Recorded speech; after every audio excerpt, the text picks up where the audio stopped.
Hey, this is AC Lockyer, and this is Ask a Soft Wash Systems Pro, where we're going to talk about the stains, the surface or substrate, the different tools, techniques, and chemicals that you're going to need to take care of your cleaning and issues that you're having around your home or property. And this week, we've got Jeremiah Gibson. Jeremiah Gibson is in what city in Kansas? Salina, Salina. I didn't want to mispronounce it, say Salina, potato. But anyhow, right now the producer's probably zooming in on the map right there to show everybody where you're at. And of course, Jeremiah is part of the Soft Wash Systems licensed affiliates. Right now is the time of the recording of this podcast in 8 countries and 2 territories with an excess of 150 licensed affiliates. Hey, man, welcome to the podcast. Thanks for having me. Appreciate it. Yeah. And so a lot of the people that are, I wouldn't say a lot of people, a good third of the people that are at Soft Wash Systems as licensed affiliates have a cleaning heritage in specifically window cleaning. And you've got a window cleaning heritage. That's why you're jumping in here on one of our window cleaning podcasts. And this week, we're not going to just talk about windows. We're going to talk specifically about wood casement windows.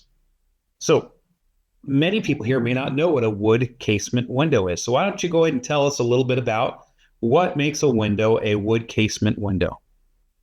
Oh, really? It just has to do with a window usually built for residential. It's made out of wood, just like it sounds.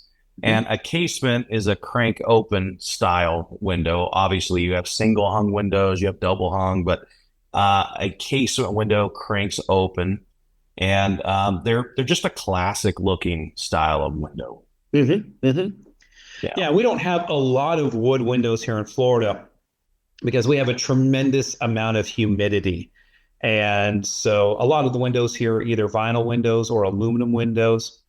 And especially, here in Florida, we have a window that's not widely used around the rest of the other country because they're not very efficient. It's called a jalousie window. Have you ever seen a jalousie window? Those are the ones that kind of open up little lever. Yeah, they tilt in and out. It's all individual pieces of like sheets of glass that, kind of come together and overlap each other. And those are pretty interesting to clean. But when you're talking about these, they have a crank on them. I remember as a kid seeing those types of windows, and they tilt out, correct? When you crank them? They can. Yeah, there's some that tilt out, and there's some that open like a door. Yes. Yep. Mm-hmm. Yeah. And I guess depending on what part of the country you're in, how much rain you get, like our windows all tilt out like this here because we get a lot of rain. That way you can open your windows and still get air circulation through your home. In other areas where it doesn't rain as much, they probably open up more like a door, which is crazy. I see ones that open up like a door in England a lot, but it rains like crazy there. But so those are casement windows. They have the cranks on them. And what are some of the cleaning conditions we might see in those? Because I think a lot of people think about glass, but there's more to that with these casement windows. Yeah, absolutely. I mean, the windows made out of wood, they can swell. They can get a lot of moisture in there. There's a little more upkeep, I think, than people realize. Even the crank system themselves sometimes will kind of rot out, and you can't even open the window anymore, or the crank system can break. The other thing is, because they're wood, they use a glaze to hold that pane of glass in. So they'll have these little metal inserts to hold the glass, and then they glaze it and then paint it. So if you start seeing cracking, it's usually not just the paint. Usually the glaze underneath is cracking, which is holding on to tons of dirt. They can really be challenging if they're not maintained well. And of course, they always paint or seal the outside of the wood, but if the panes of glass that are in there, if the glazing's coming out, that means you're getting moisture every time it rains into the unexposed wood. So you've got to make sure that glazing is always intact. Yeah, absolutely. I mean, we ran into windows that the corners started getting moisture and they just start rotting out completely, and people will have to completely replace the window because of that. Yeah, that brings up a good point. When when people buy or sell homes here in Florida, especially, but I know it's this way in the rest of the country too, they do a home inspection, and the home inspector will come out and do a WDO report, which is a wood destroying organism report. And most people think termites on that, but they forget that that's also carpenter ants, that's carpenter bees. It could be mold, mildew, algae, fungus, moss, all those types of things. And as moisture gets into the wood on these windows, well, then of course you get wood rot. And that's a little harder to replace wood rot on a window than it is like on a window sill or even a door frame. Yeah, I agree 100%. In many cases, you might end up actually having to replace the whole window if you have wood rot on any one part of that window. It's just hard. Some of these windows get to be 15, 20, 25, 30 years old, and the companies go out of business or the styles change. And the parts for those windows may not be, especially the wooden stuff, may not be readily available.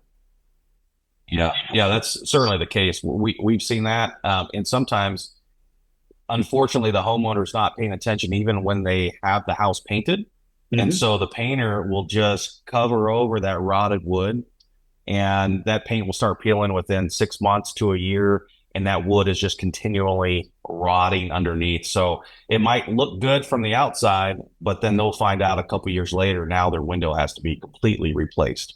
So Right. yeah, there's a lot of maintenance. One of the interesting things I've learned, because I also own a company that manufactures a lot of pest control equipment, so I'm very close to that world, is that carpenter ants and termites are kind of like cheese connoisseurs.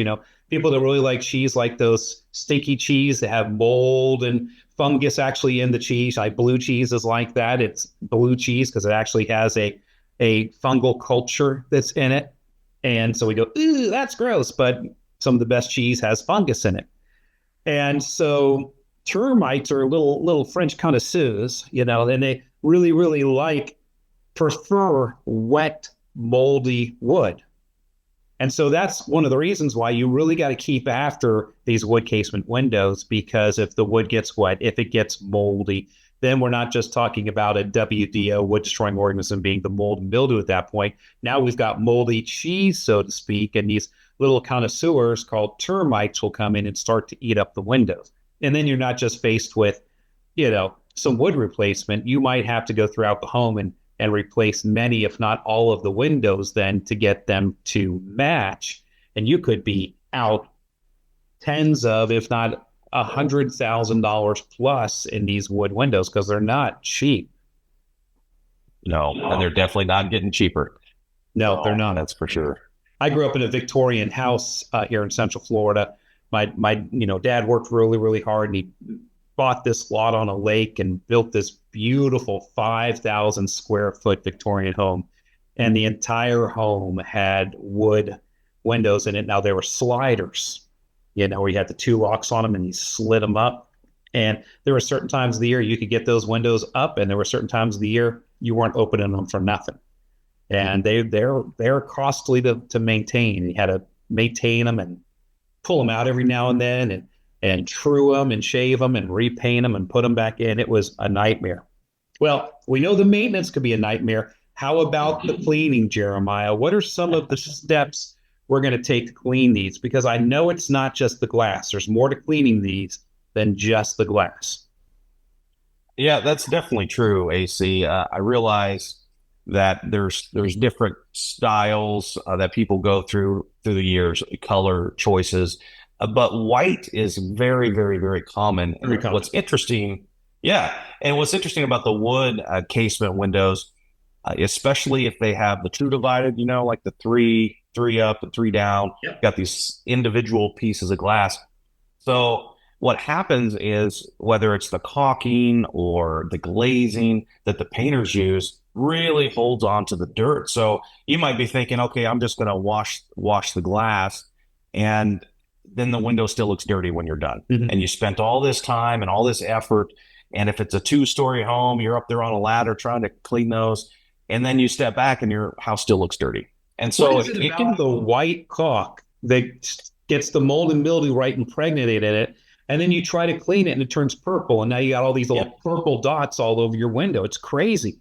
It really is. Yeah. And it can be frustrating, especially as a homeowner or a maintenance person. You put all this effort into it and then you're disappointed with the results. Mhm. So it can really be a challenge.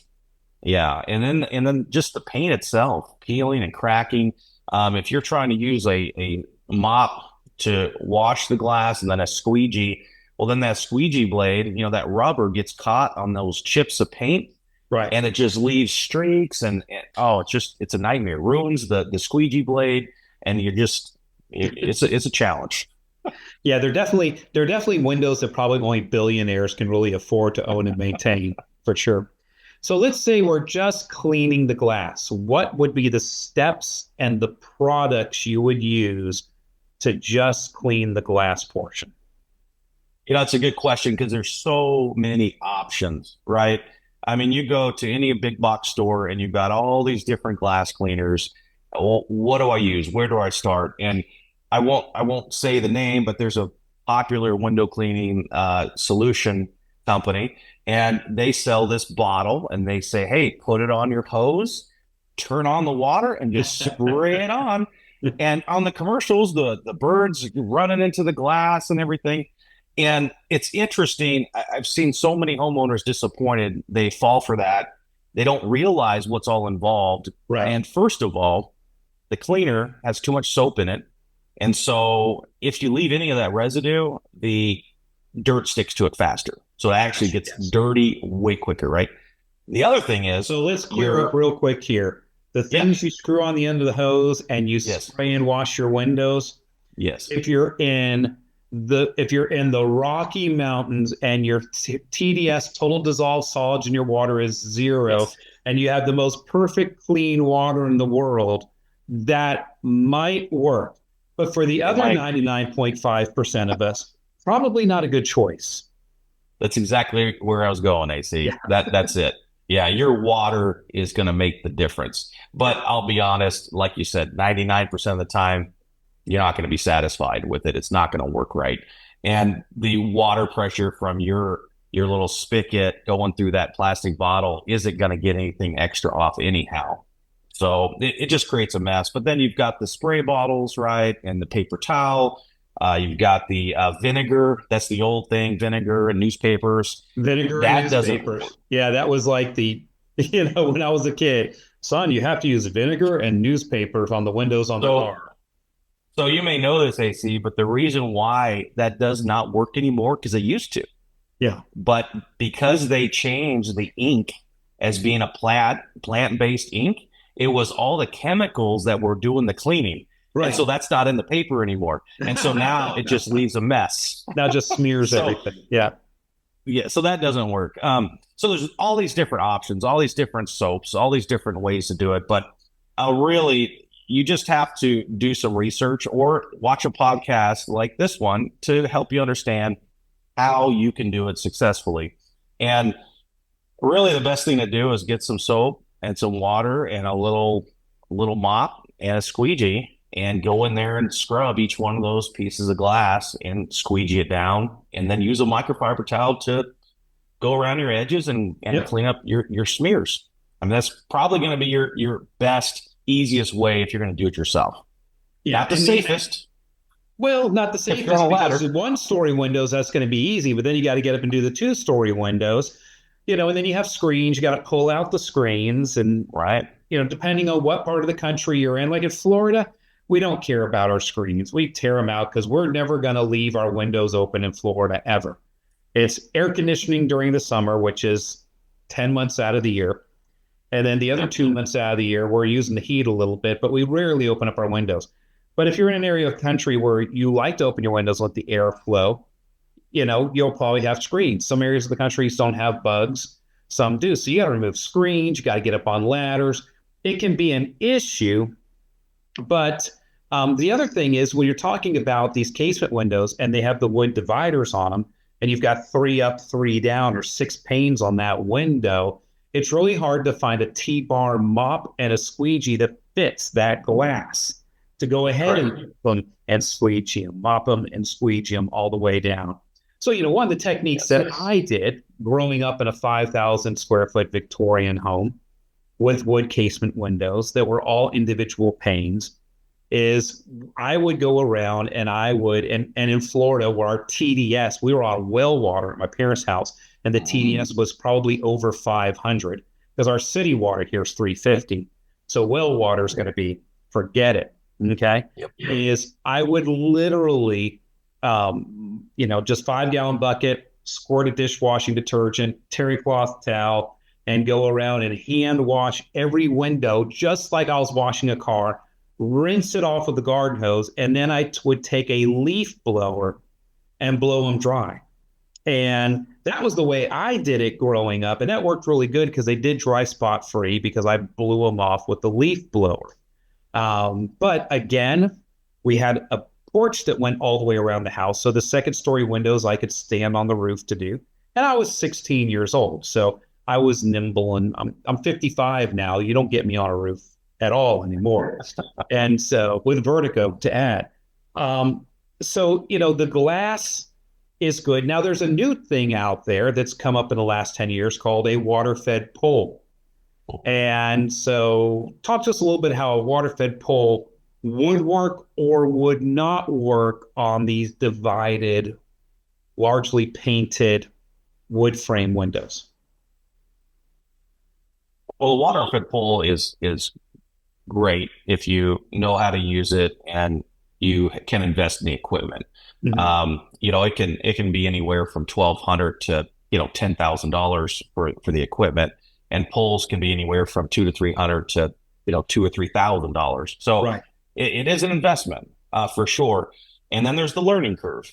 And but the best thing about the pure water is you're removing all the TDS, right? All those total dissolved solids are taken from the water. Mm-hmm. And it's awesome because scientifically, those solids or minerals, that's what's left on the glass when your water evaporates, right? Now, when it rains, if your windows are clean, you'll notice that you don't have anything left on the glass because there was no dirt on there to begin with. And so when you use a water-fed pole, those water droplets are literally pulling into itself all of those dissolved solids that's on the glass because it's missing it, right? Naturally, you have those things in water. And so it's pretty fascinating. But when you go to clean with a water-fed pole, if you've got those small true divided light windows, you could, if they've got chips in the paint and the glazing, you can easily break more off. And so now you've got bigger issues. Now you got chunks of glazing, literally maybe an inch or two long, just coming off around that. So now you've got more water issues in the future. You got more water going into the window. The other thing to be careful of is just because it's pure water doesn't mean you're going to get the results you want. You have to pay close attention to what kind of brush you're using, how well you're scrubbing the glass. So just because it's pure water, it's not magic. People think they get a pure water pole and it's easy, just let it go. And there's still a lot to learn and know. Especially in the wood casement windows, a lot of them are painted white. And if you're on the southern side or the western side, that white paint's going to oxidize. And if you drag your brush across that and then move that brush onto the glass, literally, you'll move that oxidation on the glass. And I can tell you one thing, paint oxidation and glass, they just go right onto each other. And it is so difficult then to get that oxidation back off of the glass. So I would say you've got wood divided casement windows that are especially painted with a paint. I would not use a water-fed pole unless you're using literally a 5-inch brush, because you're going to drag that brush across that paint. You're going to pick up oxidation in your brush and you're going to transfer it to every single window. And then you're going to end up with hazy windows. The safest thing to do is to get a great product like Phantom Window Works Levitate, which is a window cleaning soap.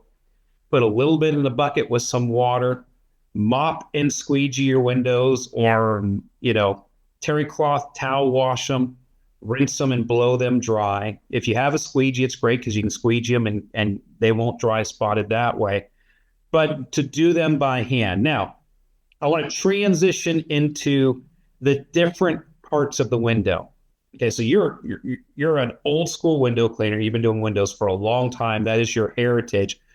People don't know the different pieces and parts of a window. Go ahead and name some of those parts for us because there are more things than just the glass that need cleaned. Sure. I mean, you have the frame, you have the sash, you have the seals. There's a lot of bits and pieces to the window. Even just opening it up and cleaning out the crank system and the seals around it really, really well. Yeah. There's a lot than just that piece of glass or multiple panes of glass on that window. So how would you clean those other areas of the window? Because you wouldn't use your mop and your squeegee or your water-fed pole brush because you want to keep those like wholly dedicated, set apart, sanctified, so to speak, because they touch glass. So you don't want to use that stuff. What would you use then to clean the sill, clean the sash, clean the frames, clean the tracks, clean the gaskets and all that stuff? What would you use? Sure. So for us, what we'll do is if if a customer wants us to do absolutely all of that, we'll crank open that window. We will brush out all of that dry debris that's been collecting for years, and then we'll spray that with a cleaner. We'll wipe it up and the seals and everything with a microfiber towel. Make sure it's nice and clean, and then on the outside, we'll actually use our soft wash technique, and we will spray it down with there's a product called Terra Wash that Soft Wash System sells, and that's a nice degreaser, and it just a little bit goes a long way. But we're able to break down that dirt, the spider webs, the mud daubers are horrible around here, and we're able to break that up, rinse it off. And so we'll start with a cleaner surface. We even have a brush that's designed just to clean around all of that wood surface. So we're able to break that dirt down ahead of time. We'll rinse it with water. Then we'll come back with the water-fed pole and we'll be able to rinse the glass. And so we're starting with a cleaner surface to begin with. If you're trying to do all that with the water-fed pole, it's a mess. You want to definitely, if you're doing a window like that, you definitely want to start with the guts out. You don't want to clean all the glass and everything and then come back and clean the sill and the sash and the frames and the tracks and all that kind of stuff, because you're going to booger up the glass while you're doing all that. You want to do all of that first and then finish with the glass. Now, let's say we wanted to put Absolutely. and I know this is a dirty word to window cleaners, but it's a benefit that we found through our training here at Soft Wash Systems. Let's say that homeowner, property owner, chief engineer, maintenance director wanted those windows to stay cleaner a lot longer. Is there a product that we can put on there to make those hydrophobic and make them repel dust and dirt and pollen and things like that? Absolutely. And I've been doing windows for 24 years. And I'll tell you, I've never found a product like Final Wash. Final Wash is a waxing soap, if you will, but this waxing agent we're able to apply to the glass, and we'll do a little agitation, and then we're able to rinse that down with pure water. And what's amazing is it blew my wife away. We use it at my house. We use it on customers all the time, houses and their windows. It makes the window not just shine, it really pops, but better than that, it makes the window hydrophobic, which helps keep the dirt and the bugs and everything from sticking to the glass too quickly. And that, unfortunately, is the downside to squeegeeing. Because when you squeegee a window, you leave residue on the glass and the dirt sticks to it faster. And so with our process, we're actually able to use this Final Wash. The windows stay cleaner longer, which really is a value to our customers. And it just, man, I'm blown away by it. It's awesome. Yeah, I mean, when you look at Final Wash, we say making it hydrophobic, we're literally putting a coating on the surface that makes it repel dust, silt. And the only thing I can it's not exactly like this, but I can kind of say it's close to like this. And it's something people will relate to that may not be window cleaners, is this new craze of ceramic coating your car's paint job. They even ceramic coat the glass now. They ceramic coat the paint. and they've got different stuff they put on there. They'll take, and in some of these videos, take a bucket of mud and you throw it on the car and it just all runs right off the car. And that's what final wash does. So for me, if I was going to do a whole window detail, and I was rolling out the window, the casement window, or if you have sliders, slide them up or swinging them out or whatever you're doing, I would take like a sponge and a bucket with water and some final wash in it, take that sponge and clean the sill, clean the sash, clean the tracks, clean the frame of the window, wash the window itself, have another clean bucket that I can then take that sponge and wring it out and wipe off all the dirt, wipe everything off, because you don't want to rinse it with like a garden hose or something, because you've got it all opened up. It may go in the house, but then wipe away all the soap and all the dirt and everything, wring it out in the clean bucket. Okay. Take your microfiber towel, dry everything off, and then close that window. And then maybe you could go ahead and grab your small mop and your small squeegee and do the individual panes. Or, go ahead and scrub the glass now with the sponge with the final wash. Okay. A different sponge. I'll tell you guys, you need to separate your tools. So buy different color sponges and get a green sponge and make that green sponge just for glass, because if you wash the frame, you might pick up some sand or things in your brush and go back to wash the glass with it later and scratch the glass. Especially here in Florida, we have a lot of silicone sand and we can scratch the glass if we're not careful about what we use. But take a separate sponge back into the final wash the glass with it, rinse that off with some distilled water. People are like, well, I don't have a pure water generating, like our trucks that we have here, soft wash systems. We literally have an $8,000 piece of equipment that makes pure water on demand for us. Zero TDS, beautiful, non-spawning pure water. But for those that don't, you could take and go to the grocery store and take a 2.5-gallon pump-up sprayer and fill it with distilled water and then rinse down your windows after you wash them by hand with a sponge and final wash with that distilled water, and they will dry absolutely spot-free. Yep, you can do that for sure. Yeah. Yeah. Yeah, and everyone has access to distilled water, for $1.50 probably a gallon now. You can buy yourself some. Yeah. Yeah. And so one of the other things that I would point out too is we talked a lot about white painted casement windows. The other thing that I've seen that has become very, very popular is staining the wood. And so you might get natural wood that's been stained. One of the things that I have seen firsthand and have coached a lot of people through is whenever you stain wood, it's supposed to get maintenance coats, or you varnish wood, it's supposed to get maintenance coats. And stain does not hold up very well to the UV rays from the sun. And so that stain breaks down, and very, very few people do the maintenance that's required on these types of windows. So that stain will break down, and then you go to start washing these windows and the stain just comes off. That's not their fault, is it, Jeremiah? No, it's not. It's just a lack of maintenance, unfortunately, by the homeowner. Yep. Yeah. Yeah, because having these types of wood windows is a huge responsibility. That's why I called them billionaires windows, because when you put these on a home, you have to factor for all the maintenance. I mean, they're going to need painted every 3 to 5 years or stained every 3 to 5 years with maintenance coats on the stain yearly. I mean, it becomes a huge reoccurring maintenance issue. And a lot of times is either window cleaners like us, soft wash, we clean windows, we're soft wash companies, or DIYers, hairy homeowner or maintenance director or a facility asset person or somebody like that goes out to clean these things. And the worst case scenario happens. They start having a bunch of oxidation coming off the paint, or the stain just washes away from the wood. That can be scary, but I want to reiterate to anybody that's listening to this podcast or maybe landed on our landing page is reading this, that this is weather and Mother Nature that did this, not the window cleaner.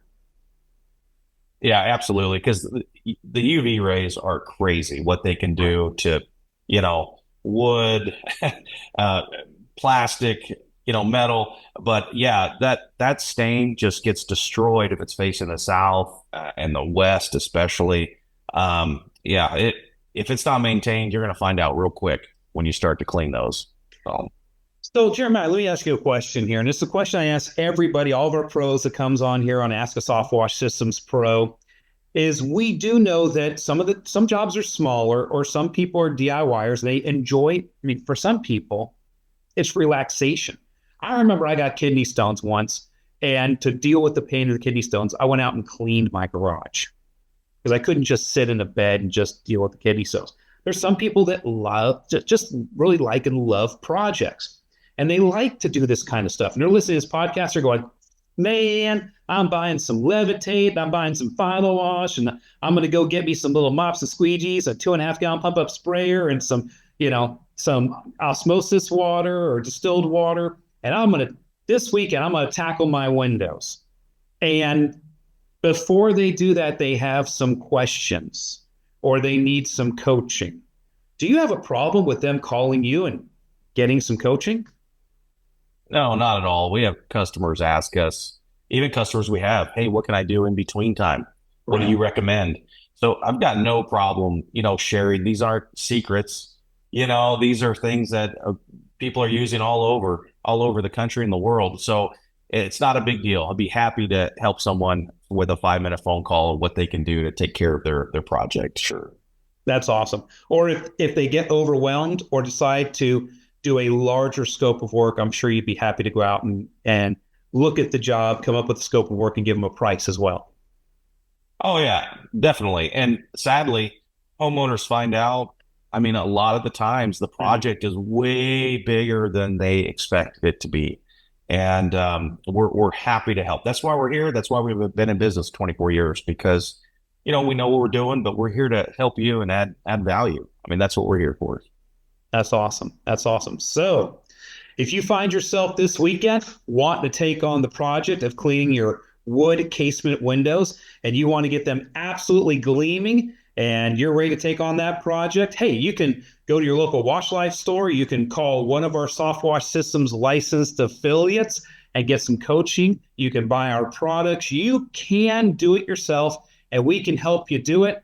But if you do get in over your head or you decide you want to go golfing or fishing this weekend instead, any one of our licensed affiliates around the world, like Jeremiah here, would be more than happy to help you out with your project. Right, Jeremiah?